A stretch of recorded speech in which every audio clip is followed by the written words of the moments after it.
đi chưa với nhỉ rồi như muối nè rồi nhường không à giờ tí nữa còn có chết không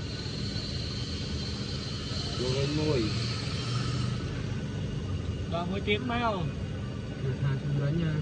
từ đi bên đây nha được mưa vào hòn nữa nè nè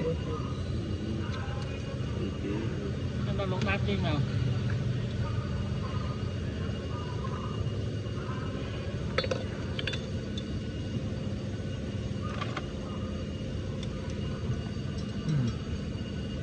đi nhả trâu vào đấy à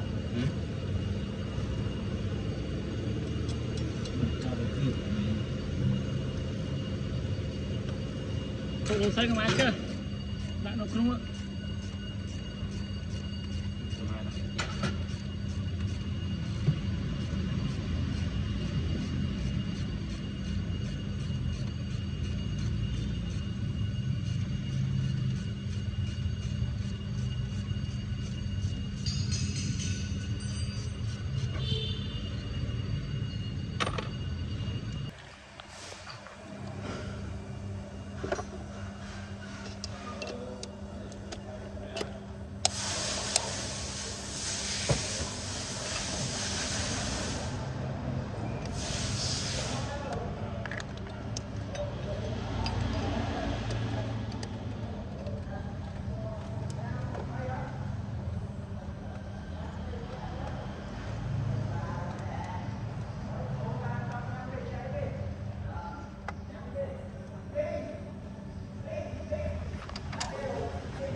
đó mua gì